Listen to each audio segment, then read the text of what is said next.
আসসালামু আলাইকুম ওয়া রাহমাতুল্লাহি ওয়া বারাকাতুহু।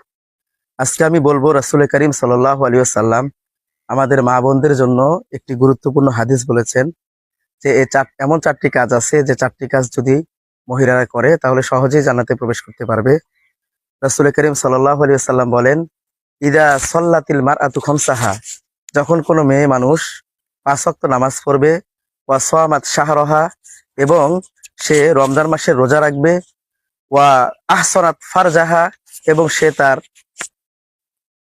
সতীত্বকে, সে তার পর্দাকে রক্ষা করবে, ওয়া আতাআত যাওজাহা, এবং তার স্বামীর আনুগত্য করবে, কিল লাহা, তাকে বলা হবে, উদখুলি মিন আইয়ি আবওয়াবিল জান্নাতি শিতি, তুমি জান্নাতের যে কোনো একটি দরওয়াজা দিয়ে তুমি প্রবেশ করতে পারো।